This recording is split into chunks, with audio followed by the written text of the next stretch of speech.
நீங்கள் பார்த்து கொண்டிருப்பது உங்கள் ஜாஷுவா டிவி. சகல ஜனங்களுக்கும் நற்செய்தி.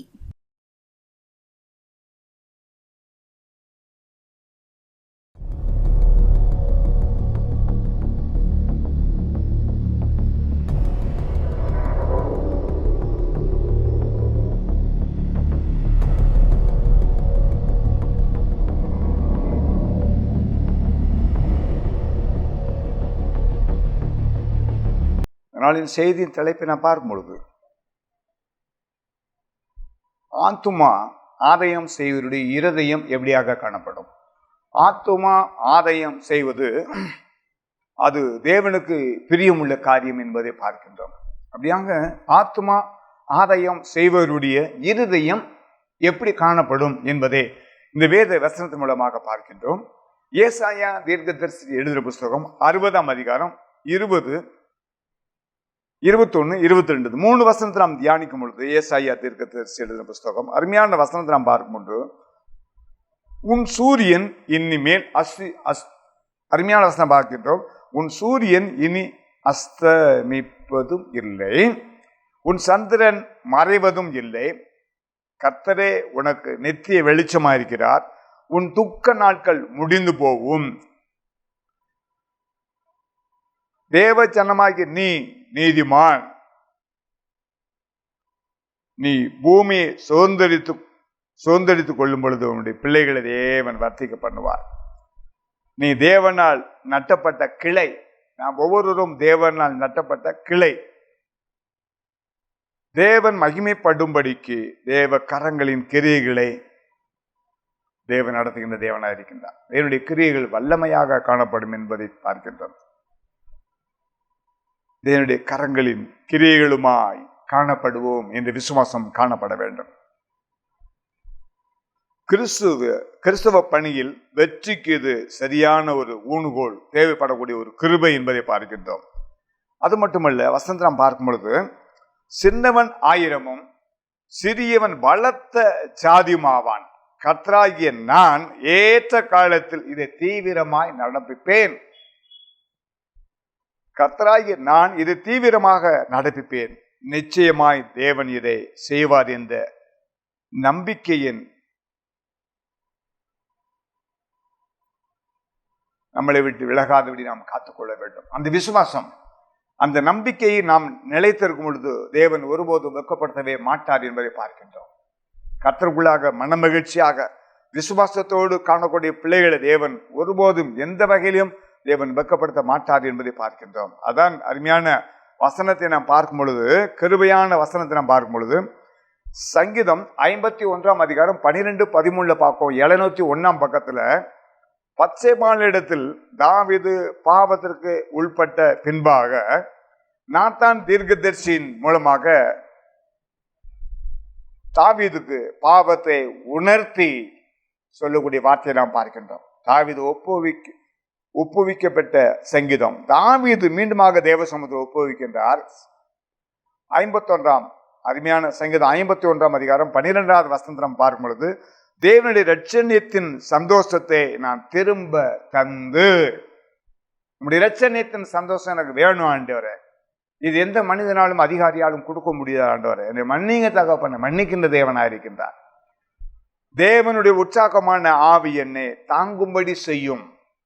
உற்சாகமான ஆவி, தேவனுடைய உற்சாகமான ஆவி என்னை தாங்கும்படி செய்யும்.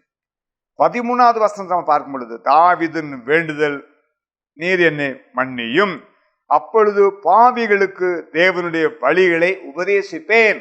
நீங்க மன்னிச்சிட்டீங்கன்னா டாடி, இன்னும் அநேக கர்த்தரை பத்தி அறியாத ஜனங்களுக்காக, பாவ ஜீவித்து ஜீவிக்கூடிய பிள்ளைகளுக்கு கர்த்தருடைய வழிகளை நாம் செம்மையாக காட்ட எனக்கு ஜீவ நாட்களை தாங்க. பாவிகள் உம்மிடத்தில் மனம் திரும்புவார்கள். அந்த முயற்சி பண்ணும் பொழுது பாவிகள் தேவ சமூகத்தில் உம்முடைய வசனத்தை கேட்டு மனம் திரும்புவார்கள். ஏனென்றால் ஒரு ஜனங்கள் அழிவது உமது சித்தம் அல்ல என்பதை பார்க்கின்றோம் ஆண்டவரே. கிருபையும் நன்மையும் தொடர்முடியாக செபிக்கின்றோம் ஆண்டவரே. அருமையான பழைய கட்டிடம் புதுப்பிக்கலாம், இடிந்ததை எடுத்துக்கட்டு புதியதாக நாம் ஆக்கலாம். உண்மைதான். எல்லாம் அதற்கு வேலைகள் வருகிறது பார்க்கலாம். எப்படிப்பட்ட நிலமாக இருந்தாலும் அந்த நிலத்தை சீர்படுத்தலாம், சிறப்படுத்தலாம். ஒரு பழைய வீட்டில் பல ஆண்டுகள் குடி இருக்கவில்லை என்றால் அந்த இடத்தில் அநேக நூலாம்படைகள் நிறைந்து தூசி காணப்படும். இதையும் சுத்தம் செய்து விடலாம். பெயிண்டின் மூலமாக பல வர்ணமான புதிய கலர்களை கொடுத்து நல்ல அழகா ஆக்கி விடலாம், உண்மைதான். ஆனால் சில காலம் வாழும் மனிதன் இருதயம், சில காலங்கள் இந்த உலகத்தில் வாழக்கூடிய மனிதனுடைய இருதயத்தில் பாவம், சாபம், துர்சிந்தை, சாப கட்டுகள் இவைகள் அனைத்தையும் ஏற்றுக்கொண்டு நீ இன்று முதல் என்னால் மன்னிக்கப்பட்டாய் என்று சொல்வதற்கு, உன் பாவம் விளக்கப்பட்டது, உன் பாவம் மன்னிக்கப்பட்டது, உன் சாபம் நீக்கப்பட்டது என்று நான் ஏற்றுக்கொண்டேன், உன்னுடைய துர்ச்சிந்தைகளை, உன் பாவ கட்டுகளையும் நான் ஏற்றுக்கொண்டேன், நான் சுமந்து கொண்டேன், நீ இன்று முதலாக பாவம் மன்னிக்கப்பட்டவனாய் இன்று முதல் புது மனிதனாக புது சிருஷ்டியாக வாழ்வதற்கு நான் கட்டளையிடுகின்றேன் என்று சொல்லி இந்த உலகத்தில் எந்த மனிதனுக்கும் அதிகாரம் இல்லை என்பதை பார்க்கின்றோம். உண்மைதானே? உன்னை ஒரு புது சிருஷ்டியாக காண்கின்றேன், உன் பாவங்கள் மன்னிக்கப்பட்டது, உன்னுடைய மீறுதல்கள் மன்னிக்கப்பட்டது என்று சொல்வதற்கு எந்த அதிகாரிக்கும் எந்த மனிதருக்கும் அந்த அதிகாரம் இல்லை. ஏனால் இந்த உலகத்தில் நாம் வாழும் பொழுதே பாவிகளாக வாழ்கின்றோம். ஆனால் ஒரே ஒரு இயேசு கிறிஸ்துக்கு அந்த அதிகாரங்கள் உண்டு என்பதை பார்க்கின்றோம். இதற்கு நம்மை சிருஷ்டித்த கர்த்தருக்கே அந்த வல்லமை உண்டு. கர்த்தரே வழியும் சத்தியும் ஜீவனுமா இருக்கின்றார். இது சொல்லுகிறது, நான் சொல்லல. அருமையான சங்கீதம், இந்த வசனத்தை நீங்க பார்க்கும் பொழுது, பரிசுத்த வேதாகமத்தில் பார்க்கும் பொழுது, சங்கீதம் 126 அதிகாரம் 6வது வசனத்தை நாம் தியானிக்கும் பொழுது, ஒரு மனிதன் நிலத்தில் விதையை அள்ளி தூவி அழுது கொண்டே போகின்றான், அவன் அறுவடை காலத்தில் கம்பீர சத்தத்தோடே அறுக்கின்றான்.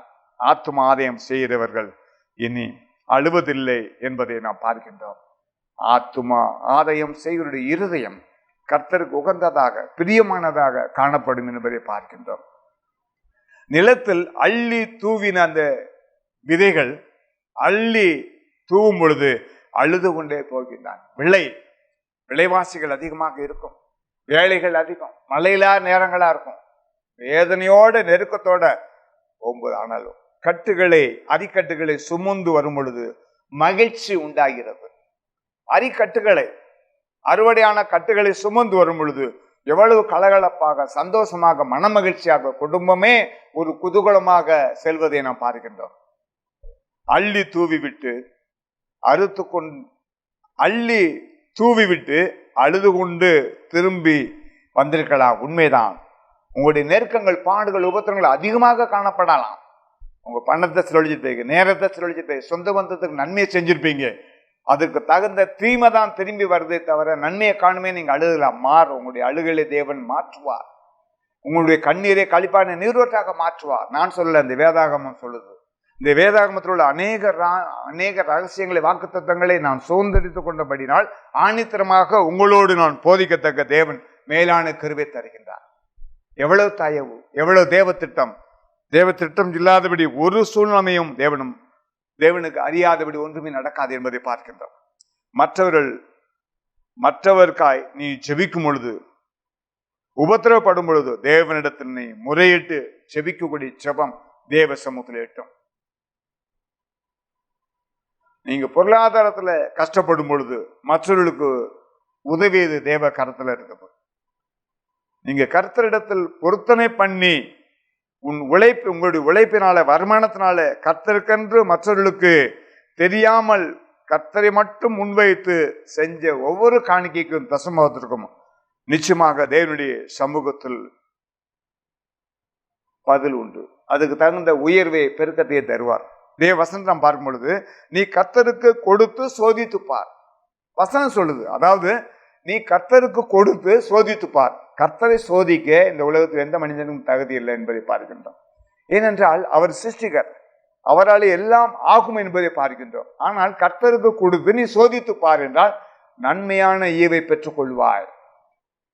நீ செய்த நன்மைக்கு தகுந்த கிரியை, நான் விதைத்த விதையை விட அதிகமான ஒரு அறுவடை தேவன் தருகின்ற தேவனாக இருக்கின்றார். அரிக்கட்டுகளை சுமந்து வரும் பொழுது மகிழ்ச்சி உண்டாகிறது என்றால், நீ இந்த பூமியில் செய்யும் கர்த்தருக்காக நற்கிரியைகளை ஆத்மா ஆதாயம் பண்ணுவதே, திக்கற்ற பிள்ளைகளை விசாரிப்பதும் விதவைகளை விசாரிப்பதும், தன்னால் முடிந்த அளவிற்கு ஒரு உதவியை நீங்கள் செய்யும் பொழுது அது தேவ சமூகத்தில் பரலோகத்தில் உங்களுக்கு பங்கு மிகுதியாக காணப்படும். நீங்க செஞ்ச இடத்திலே நன்மை எதிர்பார்க்க முடியாது. சில இடங்கள்ல வசனம் சொல்றது, உன்னிடத்தில் கடனை வாங்கி திருப்பி கொடுக்காத சூழ்நிலையில் காணப்படும் அந்த அந்த சகோதரனுக்கு அந்த சகோதரிக்கு என்ன செய். நீ கொடுக்க திராணி இருக்கும்போது செய் அந்த நன்மையை, அந்த தருணத்தை நீ பயன்படுத்து. பரலோகத்தில் உனக்கு நாளத்தனையாக தேவன் திருப்பி தருவார். அதான் ஆண்டவர் சொல்றாரு, நீ கர்த்தருக்கு கொடுத்து கர்த்தரை சோதித்துப்பார். நம்மளை சோதிக்க, நம்ம தேவனை சோதிக்க நமக்கு தகுதி இல்லை. ஆனால் வார்த்தை ஜீவன் உள்ள உயிருள்ள வார்த்தையா இருக்கின்றபடினா நம்ம இந்த வார்த்தையை நாம் பார்க்கின்றோம். லூக்கா 15ஆம் அதிகாரம் 6-7 இந்த வசனத்தை நாம் தியானிக்கும் 106 பக்கம். காணாமல் போன ஆத்துமாக்களை தேடி கண்டடைந்தால் அதில் நல்ல ஒரு மகிழ்ச்சியை தேவன் தருகின்றார். இப்படிப்பட்ட அநேக நற்கிரியைகளே பரலோகத்தில் உங்கள் பங்கு மிகுதியாக காணப்படும். நற்கிரியைகள் அநேகம் உண்டு வேதத்தின் பிரகாரம், உண்மைதான். இப்படிப்பட்ட நற்கிரியைகளை நாம் செய்யும் பொழுது தேவ திட்டம், தேவ பாதுகாப்பு அங்கு தேவன் தருகின்ற தேவனாக இருக்கின்றார். ஒரு வேளையை நம்ம ஆரம்பிக்கும், இது நம்மளால முடியுமா முடியாதா, முடிக்க முடியாம போயிருமோ, வெக்கப்படக்கூடிய சூழ்நிலை வந்துருமோ அப்படின்னு நம்ம அநேக நேரங்களில் நம்ம சிந்திக்கிறோம். அப்படி அல்ல. இது முடிக்க முடியுமா ஆண்டவரே, சுத்தமான செய்யுங்க. நம்ம தேவ சமூகத்தில் சரண்டர் ஆயிட்டோம்னா அது எப்படி முடியும்னு நமக்கு தெரியாது. அந்த முடிக்கத்தக்க பலனை ஞானத்தின் தேவன் தருவார். ஏனென்றால் ஒன்றும் இல்லாத இடத்தில் தேவன் இருக்கின்றது போல வழிநடத்துகின்ற தேவன் என்பதை பார்க்கின்றோம். ஜீவாதிபதி, அவர் சொல்ல ஆகும், அவர் கட்டளை நிற்கும், தேவனில் எல்லாம் ஆகும் என்பதை பார்க்கின்றோம். உம்மால் ஆகும், எங்களால் ஒன்றுமல்ல கர்த்தாவே, உம்மால் ஆகும் என்ற விசுவாசம் நமக்குள்ளாக காணப்பட வேண்டும். நாளை செய்தி தலைப்பு, ஆத்துமா ஆதாயம் செய்வோரின் இருதயம். அந்த இருதயத்தை எப்படிலாம் தேவன் மரண மகிழ்ச்சியாக, சந்தோஷமாக, குதூகலமாக நடத்துகிறார் என்பதை பார்க்கின்றோம். ஆத்துமாக்களை ஆதாயம் செய்வோரின் இன்பம். சங்கீத வசனத்தை நம்ம பார்க்கின்றோம். அருமையான சங்கீதம் 51ஆம் அதிகாரத்தில் பார்க்கும் பொழுது நல்ல ஒரு அருமையான வசனத்தை நம்ம பார்ப்போம். சங்கீதம் 51ஆம் அதிகாரத்துல 12-13 இந்த வசனங்களை நாம் பார்க்கும் பொழுது கிறிஸ்துவின் பணியில் வெற்றிக்கு இது தேவையான ஒரு அருமையான வார்த்தை. சங்கீதம் 126ஆம் அதிகாரம் 6வது வசனம் நம்ம பார்க்கிறோம். அரிக்கட்டுகளை சுமந்து வரும் பொழுது மகிழ்ச்சி உண்டாயிருக்கிறது. அரிக்கட்டுகளை சுமந்து வரும் பொழுது மகிழ்ச்சி உண்டாயிருக்கிறது. கிருபை எவ்வளவு தயவு. அருமையான அருமையான ஐயா பெர்க்மன்ஸ் ஐயா பாடும் பொழுது, பரலோகம் தான் என் பேச்சு, பரிசுத்தம் தான் என் மூச்சு, கொஞ்ச காலம் இந்த பூமியிலே இயேசுவுக்காய் சுவிசேஷத்திற்காய், இயேசுவுக்காய் சுவிசேஷத்திற்காய் என்னோடு கூட கோடான கோடி ஆத்மாக்கள் சேர்த்து கொள்வே, கூட்டி சென்றிடுவேன், நான் கூட்டி சென்றிடுவே. ஒரு மகிழ்ச்சியான பாடல் அல்லவா?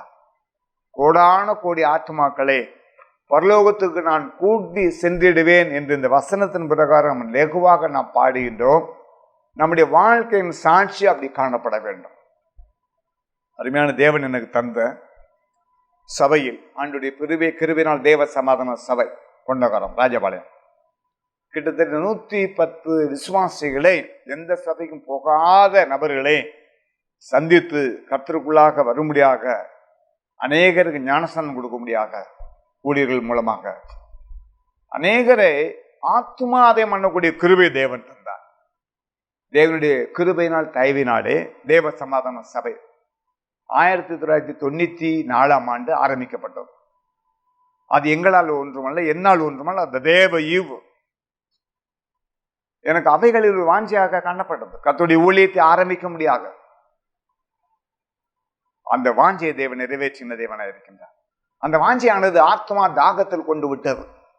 மிகவும் கஷ்டம், வேதனை, பாடு, நிந்தனை காணப்பட்டது. பேக்கரி தான், ரொம்ப சின்ன கடை தான். ஆனால் இந்த ஆத்மாதாயம் பண்ண வேண்டும், ஒரு சபையை ஆரம்பிக்க வேண்டும் நினைக்கும் பொழுது ஒரு அப்படியே ஸ்டெப்பாக தேவன் ஒரு நல்ல முன்னேற்றத்தை தந்தார். அநேக கண்களுக்கு ஒரு ஆச்சரியப்படத்தக்க வழிவாசலை தேவன் தந்தார்.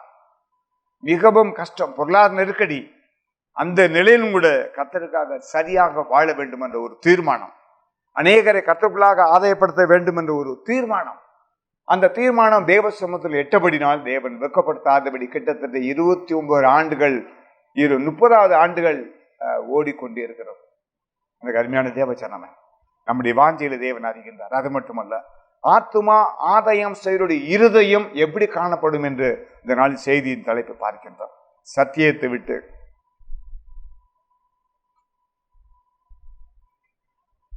விட்டு விலகாதபடி, போதகருடைய சொல்லை கேளாதபடி, சபையை விட்டு வேற சபைக்கு சென்றவர்கள், இந்த தொழுவத்தில் காணாமல் போன அநேக ஆத்துமாக்களை கண்டு சந்தோஷப்படும் பொழுது நல்ல ஒரு மகிழ்ச்சியை தேவன் தருகின்ற தேவனாக இருக்கின்றார்.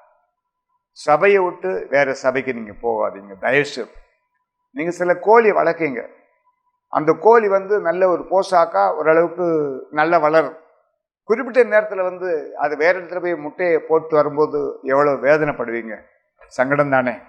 அதனால எந்த தொழுவத்துல இந்த வசனத்தை அறியப்பட்டீங்களோ, எந்த தொழுவத்துல ஞானஸ்நானம் எடுத்தீங்களோ, எந்த சபையின் ஊழியர் மூலமாக நீ ரட்சிப்புன்னு அனுபவத்துக்கு வந்தீங்களோ, எந்த ஊழியர் மூலமாக ஊழியர் முழங்கால் போட்டபடினால் தேவன் தேவையிலே அநேக தேவையிலே சந்தித்தார் என்ற உணர்வு உங்களுடைய இருதயத்தில் இருக்குமானால் சபையை விட்டு விலகாதீங்க. இன்னும் ஒரு நபருக்கு மட்டும் பண்ணக்கூடிய பிரசங்கம் அல்ல. தேசத்துல அநேகர் இதில் பார்த்துக்கிட்டு இருக்கீங்க. இதில் இந்த ஜாஸ்வா டிவியின் மூலமாக நான் மட்டுமல்ல, அநேக ஊழியர் செய்து கொடுக்காங்க, அநேக தாசர்களை தேவன் பயன்படுத்துகின்றார். மஸ்கட்ல இருந்து ஒரு அருமையான ஐயா மூலமாக நான் செய்தியை பார்த்த ஐயா, எவ்வளவோ ஒரு மாற்றம் இருக்குங்களுடைய செய்தி. இன்னும் தேவன் ஒரு மாற்றத்தை, ஒரு உற்சாகத்தை தேவன் உங்களுக்கு தர வேண்டும் என்று செபித்தபடியாக சொன்னார். எனக்கு அருமையான தேவச்சனமே, கர்த்தருக்குள்ளாக ஒரு வேரூன்றி இருக்கக்கூடிய ஒரு அனுபவம். ஆத்மா ஆதாய மன்னருடைய இருதயம் எப்படி காணப்படும் என்பதை பார்க்கின்றோம். தேவன் தாமே வழி நடத்துவாராக. 1 தெசலோனிக்கர் 2ஆம் அதிகாரம் 19-20 2 வசனத்தை நாம் தியானிக்கும் பொழுது, அப்போஸ்தலர் பவுல் நம்பிக்கையும் சந்தோஷமும் மகிழ்ச்சியும் கிரீடமாக காணப்படுகிறது என்பதை பார்க்க, ஒரு கிரீடமாக தேவன் தருகின்றார். ஒருபோதும் தேவன் வெட்கப்படுத்தவே மாட்டார். உண்மை விசுவாசி தளர்ந்து போவதே அல்ல. 2 கொரிந்தியர் 4ஆம் அதிகாரம் 1வது வசனம் பார்க்கின்றோம். உண்மையான விசுவாசி தளர்ந்து போவதே அல்ல. கர்த்தருடைய வசனம் அவங்களுக்குள்ள இருக்கும், வார்த்தை அவங்களுக்குள்ள இருக்கும், ஆத்மா ஆதாய மன்னனுங்கிற வாஞ்சை அவங்களுக்குள்ள இருக்கிறபடினால் அவங்களுடைய இருதயம் எப்பொழுதும் பூரித்து கொண்டே இருக்கும், சந்தோஷப்பட்டு கொண்டே இருக்கும். நிறைவானதாகவே அந்த இருதயத்தில் காணப்படும். நிறைவான வார்த்தைகளே அவருடைய வாயிலிருந்து வருவதை நாம் பார்க்கின்றோம். கிருபை நம்மளே வழிநடத்தும். வெளிப்படுத்தல் சுவிசேஷம் 2ஆம் அதிகாரம் 3ஆம் வசனம் பார்க்கும் பொழுது, நீ சகித்து கொண்டிருக்கிறதையும் நீ பொறுமையாக இருக்கிறதையும் நீ இயேசு கிறிஸ்து நிமித்தம் இளைப்படையாமல் நீ பிரயாசப்பட்டதையும் அறிந்திருக்கின்றேன். தேவன் அறிந்திருக்கின்றார். மனிதனுக்கு முன்பாகவே தேவன் அதை அறிந்திருக்கின்றார். தேவன் தாமே வழி நடத்துவாராக. ஆத்மா ஆதாயம் பண்ணக்கூடிய இருதயம் எப்படி காணப்படும் என்பது சில வார்த்தையின் மூலமாக நாம் பார்ப்போம். யோபை போல சந்தோஷமான ஒரு இருதயம், அது மட்டுமல்ல, சிம்சோனை போல உற்சாகமான ஒரு இருதயம், தேவன் தங்கும் ஆவி, தேவனுடைய ஆவி தங்கக்கூடிய இருதயம். 3ஆவதாக மனம் திரும்புதலை குறித்து நிச்சயமான ஒரு இருதயம் அப்போஸ்தலர் பவுல் காணப்பட்டது.